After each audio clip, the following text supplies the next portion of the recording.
My girlfriend didn't just cheat on me. She brought her rich alpha into my apartment and told me she had chosen better. What she didn't know was that the woman who ruined my life would be the reason I met my wife. Before we get into the story, thank you so much for being here and supporting my channel. I'd love to know where you're watching from, so please tell me in the comments, and also let me know what kind of story you want next. And if you'd like to support me, the best way is by commenting, liking this video, and subscribing to the channel. Leora was still in my apartment when I got home. She had my favorite mug in one hand, somebody else's alpha scent on her throat, and the kind of expression women wear when they think they've already survived the worst part of a conversation. I stood in the doorway with groceries cutting into my fingers and stared at her, like my body might choose a different reality if I gave it long enough. Then the bathroom door opened. The rich alpha stepped out first. Tall, blonde, tailored coat. The kind of woman who looked born knowing how to dismiss waiters without speaking. She stopped when she saw me. Leora didn't. Leora just set my mug down on my counter and said, "You're home early." I laughed once because that was such an insane sentence that my body had nowhere else to put the shock. The blonde alpha adjusted one cuff and looked at me the way investors looked at bad projections. "I should go," she said. "No," I said. Both of them looked at me then, not because I had raised my voice, because I hadn't. Somewhere between the stairs and my front door, all the heat had gone out of me and left something colder behind. "No one leaves yet." Leora rolled her eyes. "Kaia. Did you bring her here on purpose?" The alpha glanced at Leora. Leora glanced at the groceries in my hand.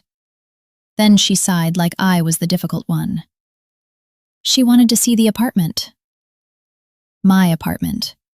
The one with the warped cabinet door and the cheap curtains, and the table I sanded myself because the leg was splitting. The one I had paid for with tutoring, scholarship leftovers, and an illustration job that made my wrists ache for 3 weeks straight. The one Leora started calling ours once it became useful to say. She wasn't sleeping on a mattress in a studio anymore. "You brought the woman you're sleeping with into my home," I said. "Don't be dramatic." That hurt more than the cheating. Not the words exactly. The tone, the ease, the certainty that my humiliation was an inconvenience she intended to manage. The alpha stepped toward the door. "Leora, I can wait downstairs." Her voice was smooth and expensive, and just uncertain enough to tell me she was not as comfortable as she wanted to appear. Good. I wanted one woman in the room to feel even a fraction of what my body was doing. I set the grocery bags on the counter one by one, because I didn't trust myself not to throw something heavy. "What's your name?" The blonde alpha straightened. "Kaia Mercer." Of course it was. I knew that name. Everyone around Leora's startup knew that name. Kaia Mercer funded women with ruthless ideas and left a trail of loyal board seats behind her like bones. Leora had talked about her for months, not like a woman she wanted, like a door she wanted open. I looked at Leora. She looked back with absolute calm. That was the moment my heart stopped trying to save anything. "You didn't even hide it," I said. Leora crossed her arms. "I was going to tell you." "When?" A pause, then a shrug. "Soon."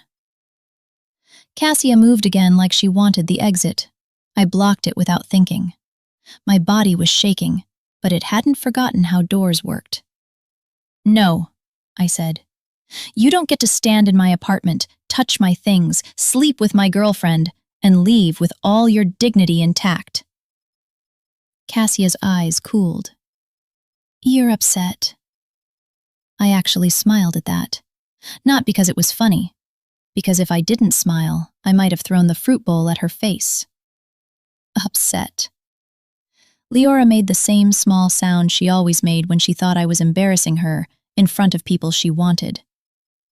Kaia, please. Please what? Lower your voice. That did it. Not the scent, not the investor, not even Cassia in my bathroom. Lower your voice. My girlfriend had slept with another alpha, brought her into the apartment I paid most of, and wanted me quieter for the cleanup. You know what? I said. Get out. Cassia moved first this time. Smart. She reached for her bag. Leora didn't.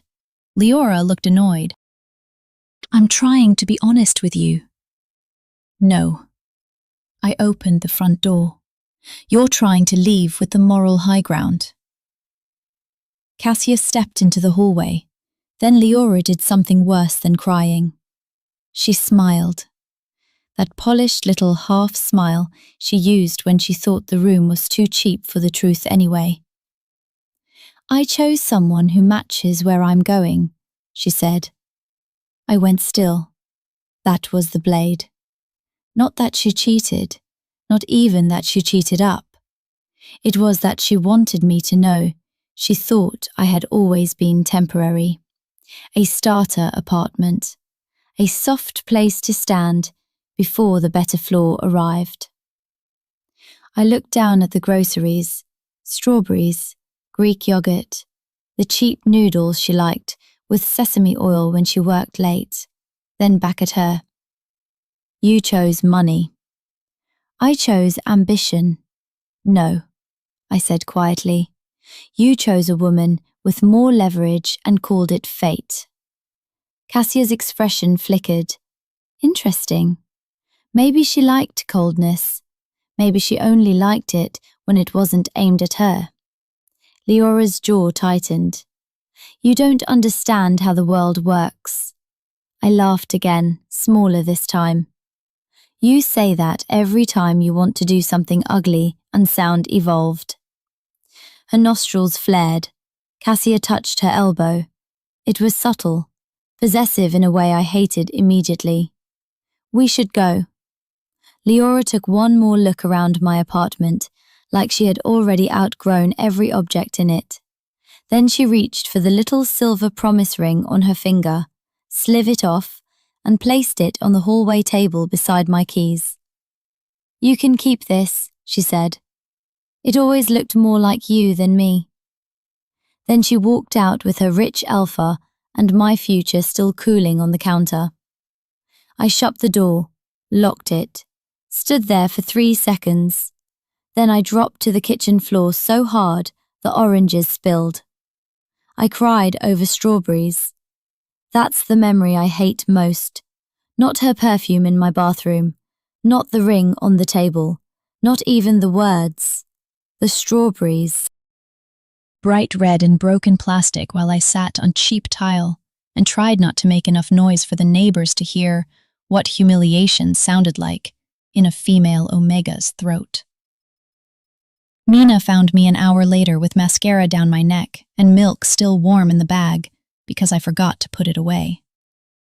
She took one look at my face and said, "Tell me where to bury her." That was Mina. No spiritual wellness nonsense. No, maybe there's a misunderstanding. Just practical homicide and a spare hoodie. She brought her here, I said. Mina froze.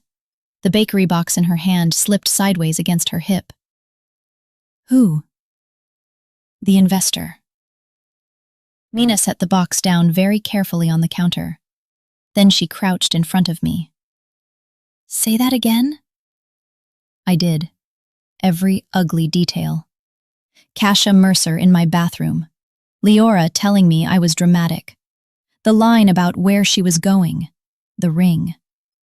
Mina's face changed with each sentence until she looked like a woman selecting body disposal methods by terrain. She brought the rich alpha into your apartment. I nodded. Mina stood up, then sat back down because apparently murder had to wait for logistics. Okay. That's your response? No, she pointed at me. My response is violence. Then she pointed at the groceries. My second response is refrigeration, because I refuse to let your heartbreak curdle the milk. I laughed and hated myself for laughing, which only made me cry harder. Mina put the milk away, then the strawberries. Then she opened the bakery box and put a croissant in my hand, like heartbreak was a wound that might close faster with butter. It didn't work. I appreciated the attempt. She checked my phone. Leora had sent 5 messages already. Don't be dramatic. Kaia is important to my future. Please don't contact anyone from her office. You knew I wanted more than this. We can talk when you calm down. Mina read them out loud and then looked at me with disgusted tenderness. She really said, "When you calm down." I stared at the screen. Like I'm a child. No. Mina sat beside me on the floor and shoved her shoulder into mine. Like she needs you to feel irrational so she doesn't have to feel guilty. That hit hard. Because it was true, and because it was the sort of truth Mina only ever gave me when it would bruise for my own good. She always talked like I was temporary, I whispered. Mina turned her head. Did she? Not openly. I looked at the counter. At first. Then the memories started lining up so fast I wanted to be sick. The way Leora said my work was cute until it paid our electric bill. The way she introduced me at networking nights as my very artistic girlfriend, like I was a lamp with opinions. The way she loved borrowing my tablet when she needed deck visuals, but never remembered to credit me when the idea landed. The way she always set our future in rooms where she needed me useful, and my future in rooms where she wanted to sound grown. Oh no, Mina said softly. What? She tucked a curl behind my ear. That look. What look? The one where you start rewriting the whole relationship with the correct information. I laughed wetly. I hate that you know my face. I'm your best friend, she shrugged. It's a curse. By midnight, she had me in her studio above the flower shop, because she said there was no way in hell I was sleeping in sheets that smelled like betrayal. I showered twice. The second time because the first still left Leora's perfume in my hair, or maybe in my head. Mina gave me one of her giant sweatshirts and threatened to body check me if I apologized again for taking the couch. At 1 a.m, my phone buzzed with an unknown number. I ignored it. Then it buzzed again. Then a third time. Mina sat up in bed and squinted at me through the dark. If that's your ex, I'm barking into the receiver. It's unsaved. That got her attention. I checked the message. This is Serafina Vale. My stomach turned over. Leora's older sister. Mina swore softly. Why is the final boss texting you? That was exactly how Mina talked about Serafina. The final boss. Not because Serafina was theatrical, because she wasn't. She was worse. A female alpha who never raised her voice, never repeated a question, and somehow still made every room feel arranged around her answer. I'd met her 4 times in 2 years, enough to know she looked at people like she could see what they wanted before they admitted it to themselves. Not enough to know why she was texting me at 1 a.m. The next message came in before I could decide whether to answer. I need to talk to you about my sister, your apartment, and your financial accounts. Everything in me went cold. Mina saw my face and climbed off the bed. What? I showed her. Her mouth dropped open. Financial accounts. A third message. My driver is downstairs. Come now, or call your bank before you do anything else. I opened my banking app so fast I nearly dropped the phone. 3 transfers. Large ones. One to a luxury hotel, one to a consulting firm I didn't know, one pending transfer under my illustration business account to an investment vehicle that absolutely did not belong to me. For a second, I genuinely couldn't understand what I was looking at. My brain kept trying to make it a visual glitch. Then my body caught up first. I sat down so fast I missed the couch and landed on Mina's rug. Oh my God. Mina crouched beside me. She used you. I nodded because speaking had become complicated. Then the phone rang.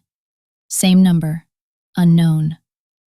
I answered before fear could become pride. Hello? Kaia? Serafina Vale's voice was low, controlled, and far too calm for the sentence she had apparently just dropped on my life. You need to freeze both your personal account and your creative business account immediately. I put the call on speaker without asking. Mina sat cross-legged in front of me, already mouthing, "Bank, now." What is happening? My sister copied your credentials 6 months ago and used your business entity for shell vendor payments. My whole body went still. No. Yes. How do you know that? A beat. Then, because she tried something similar under my name 3 years ago, and I no longer underestimate her imagination. That sentence made Mina and me look at each other at the same time. Leora had tried this with her own sister. Of course she had. Some women don't become monsters. They just keep finding bigger rooms to practice in. I need proof, I said. You need to call the bank. Why are you helping me? A pause, then, because my sister likes women she thinks can be erased cleanly, and I dislike repetition. The answer should have irritated me. Instead, it scared me. Not because she sounded cruel, because she sounded certain. Like she had already seen the edges of this and knew exactly how badly it could end if I moved too slowly. Mina leaned closer to the phone. If she comes anywhere, I come too. Serafina did not hesitate. Fine. No separate car. Fine. No leaving our location unknown. Fine. Mina looked at me and mouthed, I kind of love her. I glared. Not helpful. Kaia, Serafina said. I lifted my head. Yes? If you do not freeze those accounts now, by morning, you will be the easiest woman in this city to blame. The line went dead. Mina and I stared at each other for half a second. Then we moved. Fraud line, identity verification, payment holds, emergency freeze, password reset, secondary access audit. By the time I hung up, my hands were shaking so badly I had to hold the phone with both of them. Mina packed a duffel. I put on jeans with wet hair and a sweatshirt, and no dignity. The black car downstairs looked like it had never seen a parking ticket in its life. The driver held the door without speaking. Mina leaned close as we got in. If she murders us, I'm haunting your ex. I managed a weak laugh. The city after midnight looked like money from a distance, and hunger up close. Serafina's building stood by the river, in a strip of glass towers I usually only passed in buses with foggy windows and bad heating. Private elevator, muted marble lobby, a silence so curated it felt expensive. No one asked our names. No one looked surprised. The doors opened onto a penthouse that made my apartment feel like a child's sketch of shelter.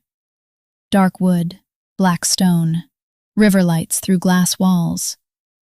Art that either cost more than my degree or wanted me to think it did.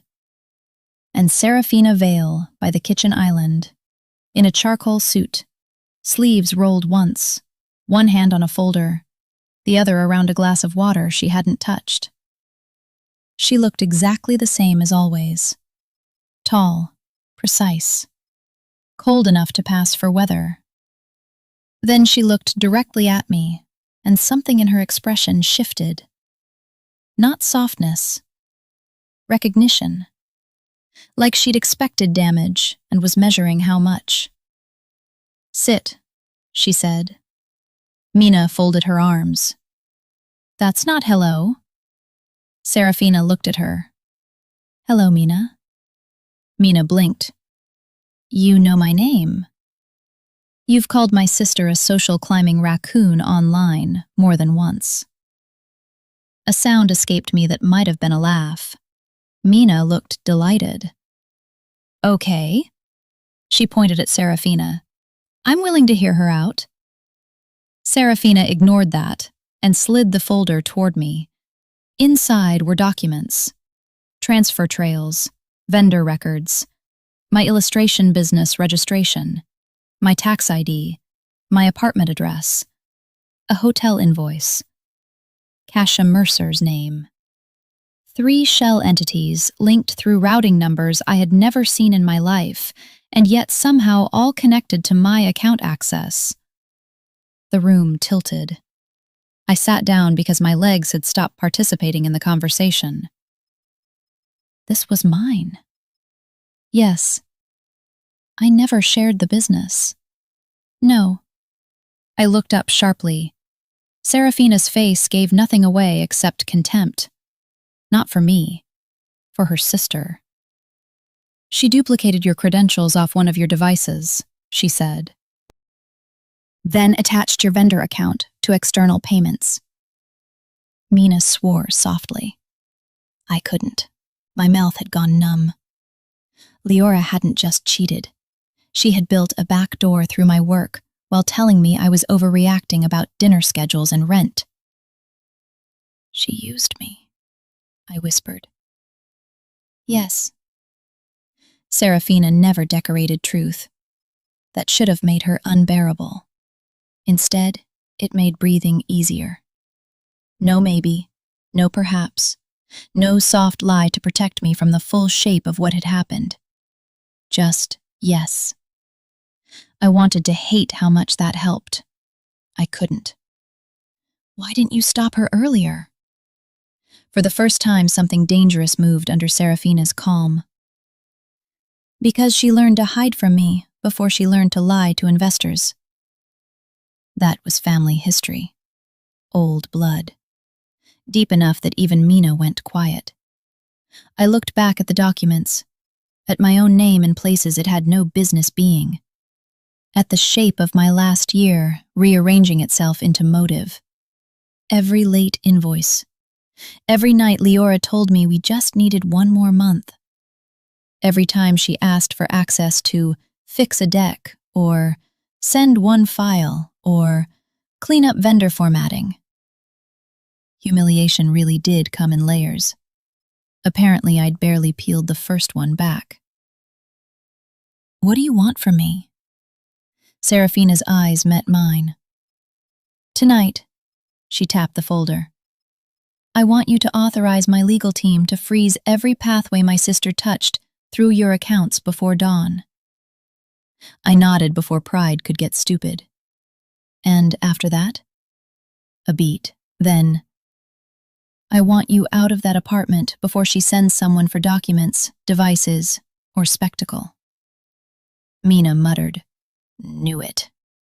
I looked up. What does spectacle mean? "My sister dislikes losing privately." That answered more about Leora than any confession ever could. I thought of the smile she wore in my kitchen, the investor, the ring, the messages, the way she already assumed I would behave in a predictable, humiliating little way and make everything easier for her. I looked around the penthouse again, at the river, at the lighting, at the terrifying Alpha in front of me, who looked like she could ruin 10 women before breakfast, and still found time to arrange proof in color-coded tabs. I should have said no. I should have demanded to take the folder to Mina's place and regroup. Instead, I asked the only question that mattered. Why me? Serafina's answer came without hesitation. Because they both assume you're the easiest woman in this city to write over. Silence. No pity. No comfort. Just the truth in words clean enough to cut. Mina rested a hand on my shoulder. I stared at Serafina. At the older sister I had always feared a little. At the alpha whose approval Leora had chased since the first month we were together. At the woman who now stood in front of me, treating my wreckage like evidence, and my dignity like something worth protecting. Then I asked, if I stay here, Mina stays too. Of course. That startled me more than the answer should have. Of course. As if the question itself had been ridiculous. As if it had never occurred to her that I would come alone. There were 3 guest rooms. Mina took one and immediately claimed the shower pressure was worth emotional trauma. I took the room closest to the hall because anything too luxurious would have felt like mockery. At 3 in the morning, unable to sleep, I walked into the kitchen and found Serafina still awake. Of course she was. She stood at the window in shirt sleeves, a tablet in one hand, river light cutting silver across her face. She looked up the second I entered. You should be sleeping. So should you. I will. It was clearly a lie. I found jasmine tea in a cabinet and stopped. That was my tea, not generic tea. Mine. The exact floral blend Mina always teased me for drinking like an elderly woman with scandal. I turned slowly. You have jasmine? Yes. How? A tiny pause. I asked Mina. My throat tightened unexpectedly. A stupid little thing. A quiet little thing. But heartbreak turns attention into oxygen, and I had not realized how badly I was suffocating. I filled the kettle. Neither of us spoke until it whistled. Then Serafina said, You can hate her and still be embarrassed. I froze with the mug in my hand. That obvious. Yes. I looked down at the steam. I hate that she made me look stupid. No. Her voice was calm and low, and somehow harder for the fact that she didn't raise it. She made herself look predatory. I swallowed. That is not the same thing. It should be. That was Serafina, not kind, not gentle, but deeply, almost offensively, unwilling to let me speak about myself in the language Leora had used. It should be. I leaned against the counter and held the mug with both hands. You really hate her. She is my sister. That wasn't the question. For a second I thought she might refuse. Then she said, Yes. No theatrics, no old family speech, just yes. I nodded slowly. A woman does not answer like that unless the hatred has history behind it. At sunrise, her legal team arrived. 3 women, all older, all terrifying in different ways. One with silver hair and soft shoes. One with square glasses and a smile like an execution order. One who looked so normal I trusted her least on sight. I spent 3 hours signing affidavits, revoking permissions, flagging filings, and learning exactly how many ways someone could insert your name into places it did not belong if you loved them carelessly enough. By noon, my accounts were frozen and my apartment was under supervised retrieval. By 1, Leora had sent me 11 messages. By 2, I blocked her everywhere except legal channels. By 4, Mina was sitting on Serafina's giant kitchen island, eating olives like they were emotional support, and reading me the social posts Kaia Mercer's assistants were quietly scrubbing. She's already trying to distance herself. I stared at the tablet. Of course she was. Women like Kaia did not love. They acquired. If the acquisition turned rotten, they wrote it off. Serafina came in from a call den, jacket over one arm, tie loosened just enough to suggest the day had failed to remain professional. She's not just distancing, she said. She's panicking. Mina perked up. You can tell. Cassia's team withdrew 2 provisional statements and 1 press hold in under an hour. I blinked. That sounded like another language. Serafina looked at me. My sister lied to her about how much she had buried under your name. Something bitter and satisfying moved under my ribs. For 1 second. Then it sank again. Great. Mina looked at me. That didn't sound grateful. It's not gratitude. I pushed my tablet away. It's just another rich alpha realizing my life mattered once it threatened her paperwork. The room went quiet. Mina made a face like she had bitten foil. Serafina didn't move.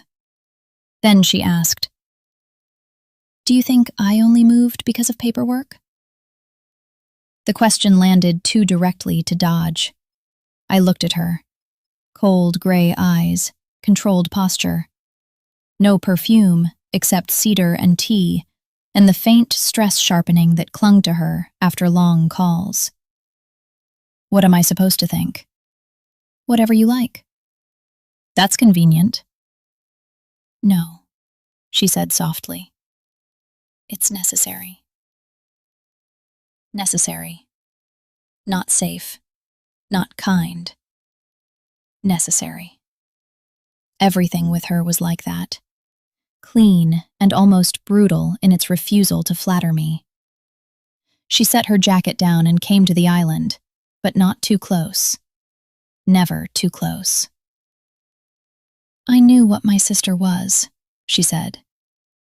I did not know she had chosen you as a shield until last night. That shut me up. Not because it fixed anything. Because it explained something I hadn't let myself name yet. This wasn't only about fraud. It was about selection. Leora had picked me because I was useful and soft and close enough to love her through negligence. Serafina watched my face and knew exactly where my thoughts had gone. She prefers women who think loyalty can save them. Mina swore under her breath. I looked down at my hands. I did not want pity. I did not want softness. I wanted the whole ugly truth if that was the only thing anyone here was going to keep giving me. Was I that obvious? Serafina's answer came quiet. To her, the distinction hurt and healed. Both. That evening, I found out about the board dinner by accident. I walked into the study looking for a charger and heard Serafina say, Mercer wants reassurance before the ethics chair convenes. She looked up immediately, not annoyed, aware. Always aware. What do you need? My charger. She handed it over from the desk without even checking where it was. Of course she knew. I turned to leave, then I stopped. Mercer? Yes. Kasia? Yes. I hated how small my voice sounded around the second question. When? Tomorrow. I should have left it there. Should have taken my charger and my boundaries and gone. Instead, I asked, Can I come? Serafina went still. No. The answer came so fast it almost made me angry just because it had existed ready-made. I leaned against the door frame. You don't get to tell me where I can go. No. She set down the tablet. I get to tell you what rooms I will not bring you into while my sister is trying to carve a spectacle out of you. Something in my chest bristled, not because she was wrong, because she was an alpha, and I was newly raw, and all authority sounded like someone reaching for my wrists. I don't need your permission. No, again with that maddening honesty. You need context. I laughed sharply. Is that what this is? This is me saying that if you attend, You attend as my witness." There was that word again. Witness. Not burden, not rescue project, not poor little Omega collateral. Witness. The door opened wider behind me and Mina wandered in with coffee and immediately looked from my face to Serafina's. "Oh," she raised the cup. "Am I interrupting sexual tension or legal strategy?" "Both," Mina said to herself after one beat. I glared. Serafina's expression did not change. "That was fast." Mina looked smug. "I am gifted." I crossed my arms. "I'm going." Serafina held my gaze for a long second, then nodded once. "If you come, you sit beside me." That should not have done anything to my pulse. It did. Massively. The board dinner took place at a private club that looked like old money had married a cathedral and then charged corporations for the photographs. Amber lighting, marble stairs, women in silk, suits, and carefully selected cruelty. The second Serafina entered, the room bent toward her. Not obviously, not theatrically. Just enough that I understood why Leora had spent 2 years speaking about her sister with equal parts resentment and hunger. Power looked cleaner on Serafina than it did on other people. More dangerous, too. I stayed beside her to the dining room. Not behind. Beside. She had said, beside me, and apparently my body was foolish enough to care. Kaia Mercer sat 3 seats from the head of the table in midnight blue, with a smile polished smooth enough to skate on. Leora sat beside her in white. Of course she did. The first thing my ex looked at was my dress. The second was where Serafina placed my chair. The third was my hand on the backrest. No ring. Not yet. But the room noticed anyway. Everything noticed in rooms like that. Dinner began with the usual lies. Growth, stewardship, partnership. Women using polished words to disguise the fact that they wanted control and preferred not to say it nakedly over soup. Kaia smiled at me after the first course. "Kaia, isn't it?" I met her gaze. "Yes." "I've heard a lot about you." I smiled back. I can't imagine most of it was flattering. A couple of women at the table looked down at their glasses. That amused me more than it should have. Kaia's smile held. "You're an illustrator." "I am." "How lovely."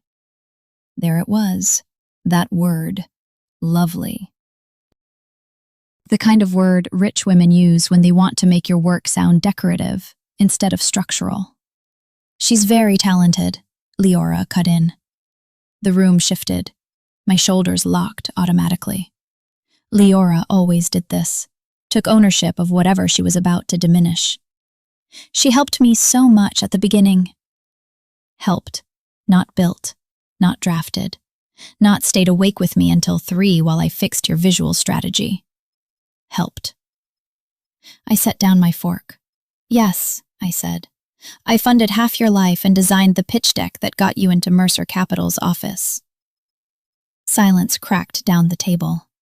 Kaia turned slowly to Leora. Interesting. She hadn't known all of it. That fact bloomed through the room like a stain. Leora's jaw tightened. "That's not a fair version of what happened." I looked at her. "It's the documented one." Serafina slid a folder into the center of the table. Just one movement. No speech. No show. And somehow it felt louder than a glass shattering. Kaia's expression changed first. The ethics chair opened the file. Page by page, the room turned against my ex. Hotel lines, vendor trails, my business credentials, external transfers, shell entities. By the time the coffee arrived, Kaia looked at Leora the way women look at contaminated assets. By the time dessert menus appeared, the board had already requested a pre-hearing review.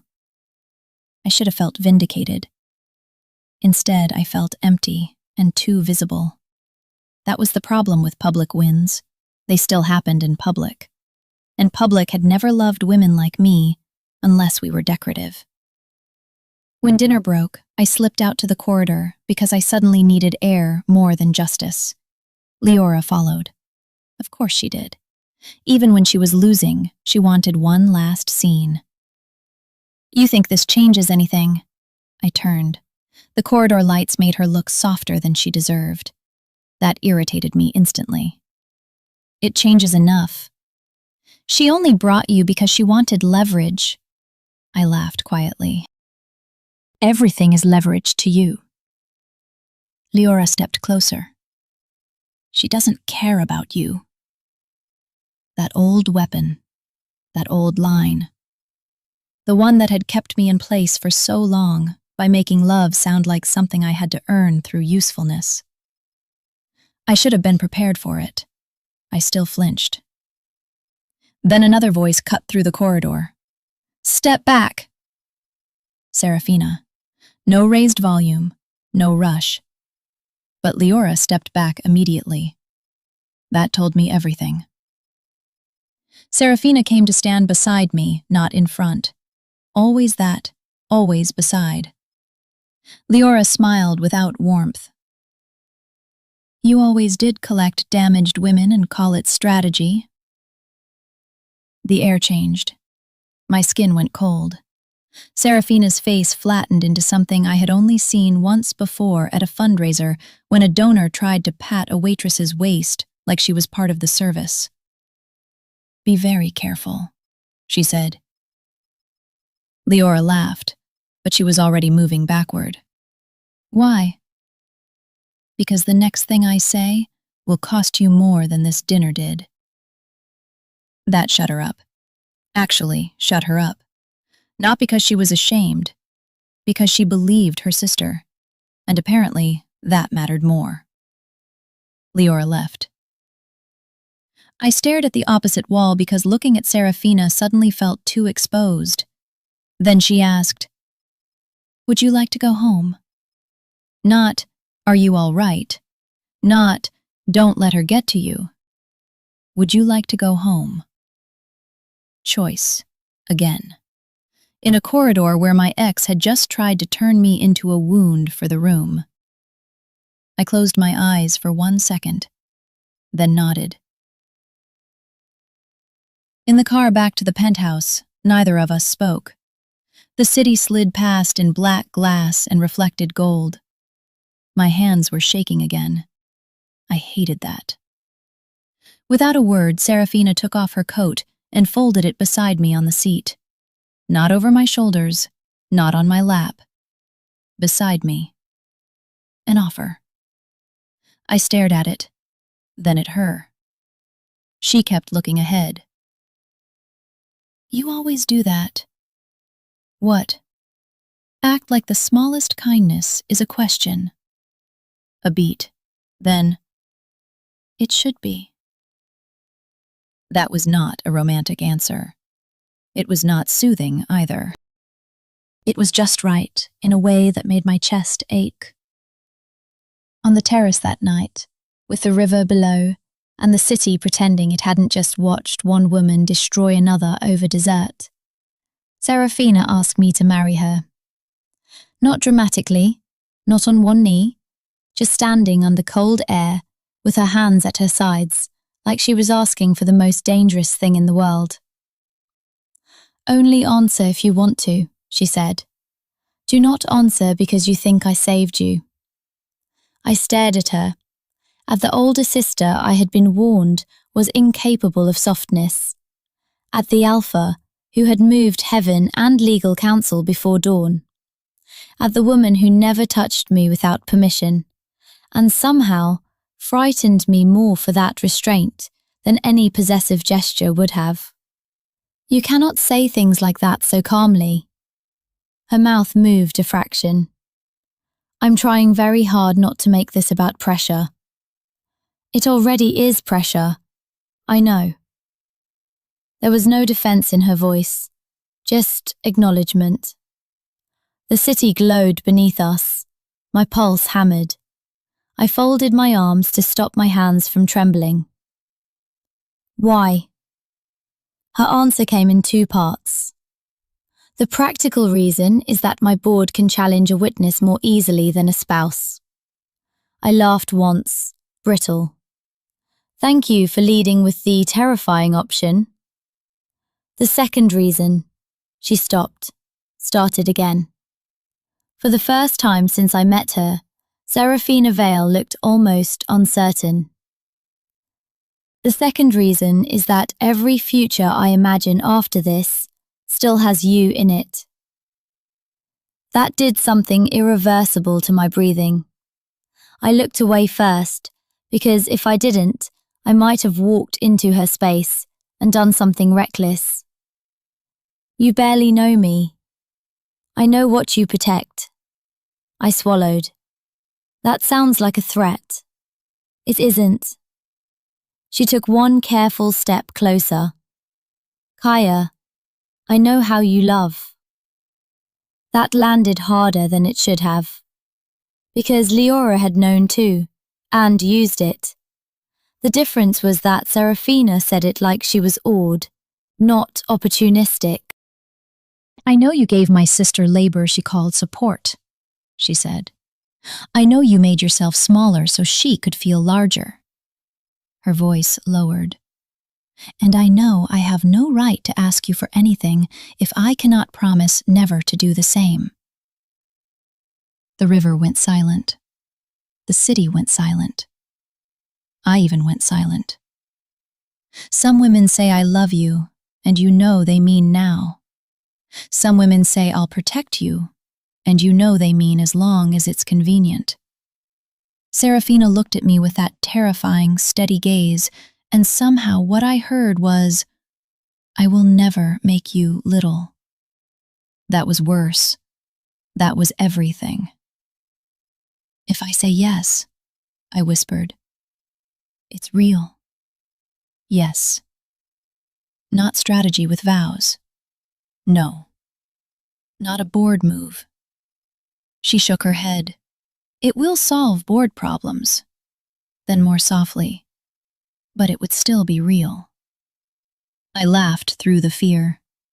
You are impossible. Yes. And cold. Yes. And frightening. A flicker of warmth. I'm aware. I looked at her, at the silver river light on her face, at the alpha who could freeze rooms and still set a coat beside me instead of over me. Then at my own hands, at the places Leora had hollowed out, at the terrifying possibility that someone could step into those rooms and not use them as storage for her ambition. Only if I keep my work. Yes. Separate money. Absolutely. You do not get to manage me. I don't want to. That one I believed. I don't know why. Maybe because the sentence came too fast to be polished. Maybe because I had been studying the little fractures in her control long enough to recognize the ones that were true. Maybe because exhausted women are more intuitive than they like to admit. I looked up, then said yes. Not loudly, not dramatically, just yes. The breath that left her after that was the first outward sign of relief I had ever seen from her. It nearly undid me. She crossed the remaining distance carefully, stopped close enough that I could feel her heat, then waited. I nodded. Only then did she touch me. One hand at my cheek, warm, steady. Nothing about that touch asked me to prove anything. When she kissed me, it felt like a vow had found a mouth before the paper caught up. We married 10 days later, civil chamber, riverfront windows, no donors, no board, no sister, no cameras. Mina in plum silk, threatening to fight anybody who smudged my eyeliner. Renata, Serafina's counsel, signing like she had predicted this outcome 3 disasters ago. Dr. Sue, my old scholarship mentor, crying discreetly into a handkerchief she pretended was allergies. I wore cream. Serafina wore black, because apparently the woman would show up to her own emotional turning point dressed like a luxury obituary. When the officiant asked if she took me as her wife, Serafina said, "Yes." No flourish, no performance, just yes, like the answer had already been living in her for a while. When it was my turn, I looked at her, at the woman who had first handed me a fraud folder and then a choice, at the alpha whose control no longer felt like danger because it bent around my boundaries instead of over them. "Yes," I said. She kissed me after, like I was not collateral or triumph or pity, just wanted, which, it turns out, is more dangerous than being desired when you've spent years being treated as useful. We moved carefully after that, not because the marriage was false, because it wasn't. Real things deserved room, separate accounts, separate counsel, independent contract review on my studio lease, a brutal conversation about my refusal to let her pay off my student loans, an equally brutal conversation about her instinct to solve everything before asking whether I wanted solving or just witness. We fought, quietly at first, then honestly. That part matters. People like to think the right marriage arrives finished. It doesn't. It arrives possible. I flinched when she got too silent. She overcorrected when I got too quiet. Some nights my body remembered Leora's contempt and mistook any alpha stillness for judgment. Some nights Serafina came home from board wars wearing so much control she looked untouchable, and I wanted to throw my sketch pencils at her just to prove she was still in the room with me. We survived because she never punished truth, and because I finally stopped apologizing for having it. 3 months later, I signed the lease on my own studio. Big windows, 2nd floor, good light. A landlord who got very respectful the second Serafina's legal team looked over the contract and then immediately stepped back, because I asked them to. I paid for it myself, mostly. Mina brought flowers and declared me terrifyingly radiant. Serafina came after work with takeout and a stack of licensing notes, because apparently romance in our marriage often arrived wearing red line edits. "You know," I said, looking at the marked-up pages, "other wives send congratulations." "These are congratulations." She tapped the contract. "He was stealing derivative rights." I stared, then laughed, then leaned over the studio table and kissed her in the middle of my own legal notes, because apparently that was what my life had become. She kissed me back slowly, carefully, still always carefully. Outside the windows, the city kept pretending it was stronger than every woman inside it. Inside, I hung my first signed illustration on the wall with my own name on the invoice and nobody else's hands in my account. Leora tried to contact me twice, once by email, once through an old mutual who still believed closure was a service owed to women with enough cheekbones. I ignored both. Serafina never once asked whether I wanted revenge. She asked whether I wanted distance. When I said yes, she built it. Access filters, communication barriers, legal responses through counsel. Not to own the problem, to keep it from owning me. That was the thing I loved most in the end. Not the black suits. Not the impossible penthouse. Not even the terrifying competence that made weak people panic and strong people straighten their backs. It was that she never once acted like loving me gave her the right to decide me. That kind of respect is rarer than diamonds and harder to fake. 6 months after the wedding, Leora showed up at my studio, rain on the windows, paint on my wrist. My apron splattered navy because I was reworking a commission nobody would ever notice, had failed twice before it finally became worth billing. I looked up, and there she was, in the doorway, in cream wool, and regret sharpened into a face. My whole body went cold for 1 second, then warm again. That was new. Old fear making contact with new certainty and losing. You need to leave. Leora shut the door behind her. Please. I almost laughed. No one else in the world would understand how ridiculous that sounded in her mouth. You don't get to say please to me now. She looked thinner, more expensive too. That old trick. As if refinement could pass for innocence if you wore it hard enough. I made mistakes. You committed fraud. I was trying to survive. You were sleeping with another alpha in my apartment. Her face flinched then. Finally, not from shame, from accuracy. It wasn't supposed to happen like that. There was the line. The one women like her always kept polished in their mouths. Not, I was wrong. Not, I hurt you. Just, I didn't mean for the optics to be so ugly. I set down my brush. Everything with you was always only ugly when it became visible. Silence. Rain on the glass. The old ache in my chest stayed where it belonged, in the past. Leora looked around the studio, at the canvases, the drafting table, my sketches pinned to the wall, my name on a shipping box near the door. You really built this? I looked at her. Yes. Something in her face changed. Some women only understand loss when they see what kept growing after they let go.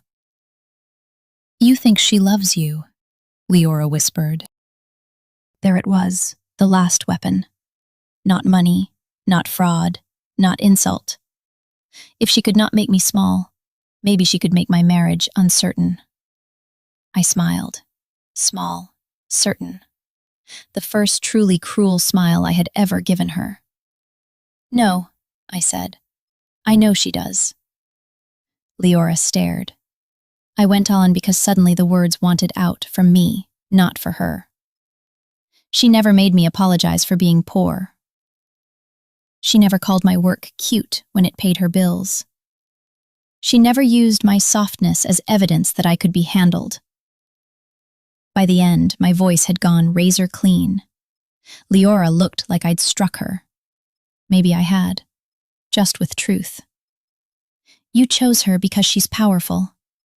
I thought about that, then shrugged. Maybe. And because it was finally safe to say the thing that mattered most, I added, or maybe I finally learned the difference between power and cruelty. She left after that. No scene, no final insult, just rain and a closing door. When Serafina came home that night, she found me on the kitchen counter eating cereal from the box because I had forgotten dinner again. She took one look at my face and asked, "What happened?" I held up the cereal. "I am clearly thriving." Her brows lifted. "Kaia." I put the box down. Leora came to the studio. Everything in the room changed. Not the lights, not the air. Serafina. She did not move quickly. That was never her way. But something sharpened through her stillness that made the whole kitchen feel suddenly less forgiving. What did she say? I told her. All of it. The please, the mistake, the love question, the line about power. Serafina listened without interrupting, then asked very calmly, "Do you want me to ruin her?" I laughed so hard I nearly choked. She didn't smile. "You say that like a wife offering tea." "Do you?" That stopped the laugh. I looked at her, at the alpha in her shirt sleeves, flour from some failed domestic attempt still on one wrist, eyes gone winter cold over another woman entering my space. No. Her shoulders loosened one fraction. Good. Then, after a beat, I already did enough. That should not have been attractive. It was devastatingly attractive. I slid off the counter and crossed the kitchen. When I kissed her, she softened under it in the tiny, deliberate way she only ever gave me in private. We never spoke about Leora again after that night. Not because it didn't matter. Because it finally didn't own anything. A year after the strawberries on the floor, Mina married the woman she met while rage commenting under a cooking video, which is a separate miracle and mostly her business. At the reception, she got drunk enough to stand with a microphone and announce, "For the record, I called this before either of them." Serafina leaned toward me and murmured, "Untrue." I turned. "Since when?" "Since the first night." I blinked. "The fraud folder." Her mouth moved. "The tea." That answer ruined me in the best possible way. I sat there in a room full of women dancing and laughing and pretending none of us had survived ourselves to get here, and realized she had marked it there. Not when I said yes, not when we married. The tea, the cabinet, the tiny attention that had not asked for applause. 3 years later, people still asked how we met. I learned to say, "Through a family dispute," with a straight face. Mina preferred, "Her girlfriend cheated on her and accidentally delivered her to a better alpha." Serafina hated that version. I loved it because it annoyed her and because, in a vulgar, simplified way, it was true. But only from the outside. Inside, what happened was stranger and softer and much harder to explain. I was betrayed by a woman who saw love as a waiting room, then chosen by a woman who never once asked me to shrink to fit beside her. That is not the same story as revenge. It only looks like revenge to people who mistake a better ending for punishment. One winter night, almost 4 years after Leora left my ring on the hallway table, like it was too cheap to carry out, I came home from the studio to find Serafina in the kitchen, with flour on her cheek and a cookbook open beside her. I stopped in the doorway. "You're baking?" "No," I pointed. "There is flour on your face." "There should not be." I laughed and walked toward her. The domesticity of it nearly undid me every time. Not because it was perfect, because it had been earned. I wiped the flour off with my thumb. She caught my wrist and kissed the inside of it with a familiarity that still made my heart misbehave. "What is this emergency?" "Mina mentioned your grandmother's winter cake." I stared. "You are baking my grandmother's cake?" "I am attempting to." I looked at the counter. Batter everywhere. One cracked eggshell by the sink. A measuring cup that clearly had not survived the process with its dignity intact. I started laughing. She looked insulted, then faintly amused. Then finally, because she was with me and not the world, warm. I moved into her space and rested my forehead against hers. Rain tapped softly at the windows. The city beyond them still looked expensive enough to swallow whole lives without noticing. Inside, there was flour on her face, and sketch paint on my sleeve, and a studio key in my pocket, and no ghosts left in my name. "You know," I said, "this is still a terrible way to meet your wife." The corner of her mouth lifted. "A logistical nightmare." "A complete disaster." "An unforgivable introduction." I smiled, then touched her cheek. warm, alive, chosen. No, I said softly. She waited. That was another thing she had learned. To wait. To meet my wife, I said, I had to lose a woman who never deserved me. For the first time in my life, the last word did not sound like surrender. It sounded like truth. And in Serafina Vale's kitchen, with cake batter losing a noble battle on the counter, and the whole impossible city unable to touch what we had built, truth sounded exactly like home.